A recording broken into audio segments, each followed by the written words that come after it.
오늘 말씀은 고린도전서 2장 1절로부터 5절까지 말씀입니다. 함께 읽겠습니다. 형제들아, 내가 너희에게 나아가 하나님의 증거를 전할 때에 말과 지혜의 아름다운 것으로 아니하였나니 내가 너희 중에서 예수 그리스도와 그의 십자가에 못 박히신 것 외에는 아무것도 알지 아니하기로 작정하였음이라. 내가 너희 가운데 거할 때에 약하며 두려워하며 심히 떨었노라. 내 말과 내 전도함이 지혜에 권하는 말로 하지 아니하고 다만 성령의 나타남과 능력으로 하여 너희 믿음이 사람의 지혜에 있지 아니하고 다만 하나님의 능력에 있게 하려 하였노라. 아멘. 네, 우리 계속해서 이제 그 고린도전서 1장을 통해서 말씀하시는 것은 하나 되어야 된다라고 하는 그런 말씀이었죠. 그런데 이제 나눠진 이유를 보니까 사람들이 추구하고 사람들이 찾는 것이 다른 것이에요. 갈망하는 것이 다른 것이에요. 그러니까 우리가 다 같이 예수를 믿는다라고 이렇게 말해도 어떤 사람은 굉장히 그런 어떤 은사적인 것을 추구하는 경향이 있어요. 그래서 어떤 그런 은사가 나타나는 그런 곳, 굉장히 중요하죠. 그런 곳만을 찾아다니는 사람들이 있습니다. 뭐 이를테면 그냥 어떤 뭐 병 고침, 치료 뭐 이런 것들, 이런 것들이 주로 나타나는 곳, 예, 그 중요하죠. 네. 근데 이제 또 어떤 사람들을 보면 어떻게 어떤 교회를 찾냐 하면 굉장히 어떤 그런 감정적인 영역에 있어서 만족을 주는 그런 교회를 찾는 사람들이 있어요. 그러니까 이를테면은 메시지에 있어서도 굉장히 어떤 위로나 뭐 이런 것들을 잘 주시는 그런 메시지가 있는 것이죠. 또 어떤 사람들을 보면은 어떤 교회들이 있을까요?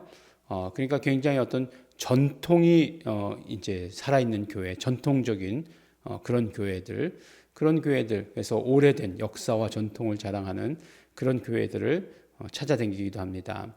또 뭐 어떤 사람들에게 있어서는 큰 교회를 가기도 하고 또 어떤 사람들에게 있어서는 또 뭐 주어진 사명이 있다고 그러면서 아주 개척교회를 찾는 분들도 없지 않아 있습니다.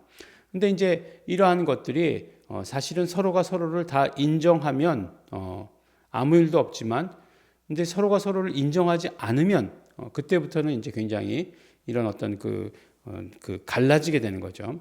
근데 다 바울에게 의해서 뭐 메시지를 들었어요. 말씀을 들었을 거예요. 그럼에도 불구하고 이제 뭐 너는 바울 그 게바파, 뭐 너는 바울파, 또 누구는 또 아볼로파, 또 그리스도파까지 나왔으니까 이렇게 나누게 된 것을 안타깝게 생각했습니다.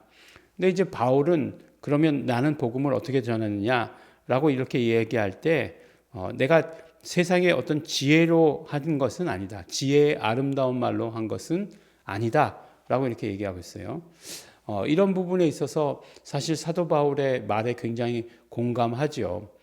무슨 말씀이냐 하면 말씀을 전하는데 그 전하는 말씀을 모두가 다 똑같이 받아들일 수 있으면 얼마나 좋겠습니까? 그런데 이제 사람들이 생각하기는 이렇게 어떤 그런 그 말씀을 전할 때에 설명을 많이 해주면 더 잘 받아들일 수 있다라고 이렇게 생각하는 사람들이 있을 거예요. 그래서 많은 설명들을 합니다. 어떤 사람들은 생각하기를 내가 이렇게 말씀을 전하는 데에 굉장히 어떤 그런 호소력이 짙은 목소리로 하면 잘 받아들일 것이다 라고 이렇게 생각하고 그거를 훈련하는 사람들도 없지 않아 있을 것이에요. 그런데 그렇다고 해가지고 모든 사람들이 그 말씀을 다 똑같이 받아들이느냐? 예, 그렇지 않을 거예요. 그러면 어떤 방법이 제일 좋은 방법이냐? 그렇죠. 말씀이 전해졌을 때의 그 원 상태의 그 말씀. 그러니까 만약에 예수님께서 말씀하셨다라고 한다면 예수님께서 말씀하셨을 때의 그 말씀을 그대로 옮겨 놓을 수 있으면 굉장히 뭐라고 얘기할까요? 다 똑같이 은혜 받을 수 있는 그런 말씀이 되겠죠. 사람의 말이라는 게 참 희한해요. 사람의 말이라는 게 희한한 게 뭐냐면 이제 뭐 누가 이렇게 나한테 안 좋은 얘기를 했다는 거예요. 이제 안 좋은 얘기를 했다는데 직접 나를 대고서 만나서 너 그런 부분에 있어서는 좀 고쳐야 되는 것 아니야? 라고 이렇게 얘기하면 네. 이렇게 말씀해 주셔서 감사합니다. 다음부터는 절대로 그러지 않고 그 부분에 있어서는 신경 써서 잘 하도록 하겠습니다. 라고 하는 정말 어떤 그런 기꺼이 그런 어떤 그런 자기의 그런 어떤 자발적인 마음에서 이런 것들이 생기는데, 근데 말이라는 게 너무나 웃긴 게 뭐냐면 너 저분이 그러는데 잘못했대 라고 이렇게 얘기를 들으면 그럼 어떤 생각이 드냐면 자기가 뭔데 나한테 그렇게 얘기해? 딱 이런 생각이 든다는 거예요. 물론 뭐 다 그렇다는 거는 아니고 그럴 수 있다라고 하는 얘기예요. 이거 어떤 특정한 뭐 그런 상대나 대상을 얘기한 게 아니라 일반적으로 그렇다라고 하는 거예요. 절대로 오해 있으셔서는 안 됩니다. 뒤에 말을 자꾸 다는 게 더 구차하군요. 예. 그런데 정말로 예수님께서 나에게 직접 말씀하실 때는 그러면 책망의 말씀을 하시면 그렇구나. 내가 지금 역시 나의 모습 예수님만이 아셔. 예수님께서 이런 말씀 주시는구나. 감사합니다. 아멘. 할렐루야. 라고 하고 이렇게 받아들일 수 있는데 괜히 어떤 설교자가 나오더니만 예수님께서 이렇게 말씀하시는데요. 당신은요. 죽어도 싼 사람이래요. 뭐 이렇게 얘기한다고 한다면 그렇게 얘기한다고 한다면 아니 무슨 말씀이 그래. 이렇게 될 수 있다는 거죠. 아주 단적인 예를 들어서 말씀한 거예요.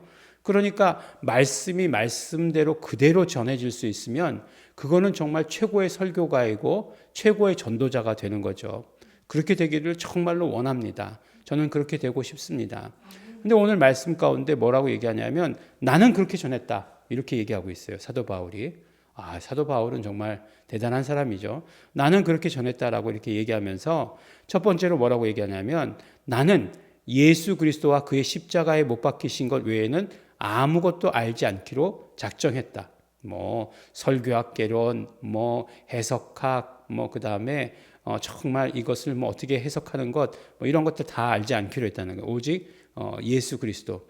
어떤 예수 그리스도? 십자가에 달리신 예수 그리스도. 오늘 이제 예수 그리스도와 그의 십자가에 못 박힌 것, 그러면 십자가에 못 박히신 예수 그리스도, 그런 의미예요.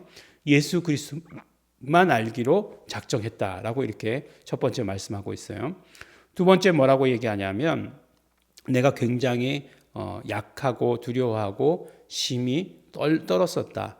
그러나 내 말과 내 전도함이 지혜에 권하는 말로 하지 아니하고 다만 성령의 나타남과 능력으로 했다라고 이렇게 말하고 있습니다. 그러니까 옛날에 갑자기 무슨 생각이 나냐면 허깅이라고 하는 프로그램들 대부분 아시죠? 허깅. 이제 허깅을 할 때에 이제 앞에서 이제 허깅이 어떤 것이다라고 이렇게 설명을 합니다.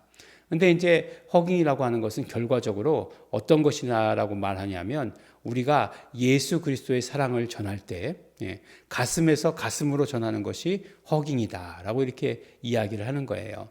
그러니까 예수님의 사랑이 이런 것입니다, 저런 것입니다라고 해서 내 안에 내가 경험한 예수님의 사랑은 이런 것입니다라고 이렇게 말로 하는 것보다 어떨 때는 가슴에서 가슴으로, 그러니까 가슴과 가슴이 가까이 만나도록 하는 게 허깅이잖아요. 그렇게 함으로 말미암아 직접적으로 더 사랑을 전할 수 있다라고 이렇게 말하는 거예요. 그렇지 않습니까? 우리가 뭔가 이렇게 어떤 북박쳐오르는 감정을 느낄 때에 우리가 말로 설명하거나 그러는 것보다 한번 허깅하면 거기에는 정말로 많은 것들이 오고 가는 것을 우리가 느낄 수 있지 않습니까? 이것도 못 느낄 정도로 지금 그렇게 메마르게 사신 거예요? 그렇지 않으시죠? 정말로 정말 그 말하고자 하는 것보다 훨씬 더 많은 것들이 소통되는 것을 우리는 경험할 수 있는 것이죠. 그래서 결국 우리의 어떤 그 말씀 증거함에 있어서 그게 그대로 나타나는 것, 성령의 나타남과 능력으로 하는 것, 이것을 사도 바울은 그렇게 증거했다라고 이렇게 얘기하는 거예요. 근데 이제 고린도전서 11장쯤 가보면 이 성령의 나타남과 능력을 뭐라고 얘기하고 있습니까? 은사라고 이야기하고 있죠. 그렇죠. 그러니까 성령님의 나타나심과 능력이라고 하는 것은 은사라고 하는 것이에요. 근데 결국 이야기하는 것이 무엇이냐? 그 말씀을 말씀으로 그대로 전했을 때에 성령의 나타남과 능력이 그대로 드러나야 한다는 거죠. 예수님께서 말씀하셨을 때, 직접 말씀하셨을 때 특징이 무엇이었겠습니까? 그런 거죠. 성령께서 그 말씀을 보증해 주심으로 말미암아 나타나는 그런 모든 치료와 모든 회복들, 또 모든 어떤 그런 감정의 치유, 관계의 회복, 이런 것들이 그대로 일어난 것 아니겠습니까? 그런데 그럼 결과적으로 예수님이 말씀하셨던 것과 똑같은 현상이 일어난다는 것은 무슨 말씀이겠어요? 그렇죠. 우리가 예수님의 말씀을 증거할 때에 성령님의 나타나심과 능력이 그대로 드러나는 것을 말씀하는 것이겠죠. 그래서 우리가 온전히 말씀을 증거할 때에 성령께서 함께 하시는 것 굉장히 중요합니다. 나는 예수 그리스도께 집중하고, 그랬을 때 성령께서는 예수 그리스도께서 집중한 나의 모든 말과 나의 모든 선포를 통해서 함께 하시는 증거들을 드러내 주시는 거죠. 그것이 우리에게 말씀 증거자에게 있어서 너무나 중요하다라고 이렇게 말씀하시는 것입니다.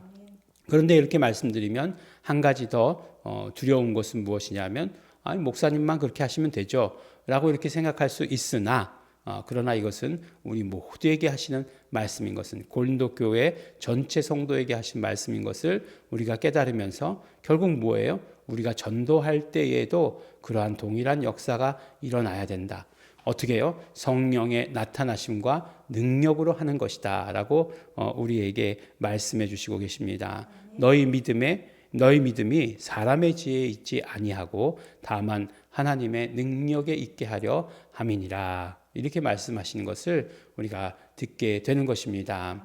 우리가 전도하실 때 예수님의 말씀을 우리 입술에 담을 때에 성령의 나타나심과 능력이 충만하신 우리 성도 여러분 되시기를 예수 이름으로 축원합니다. 기도하겠습니다. 하나님 아버지 감사합니다.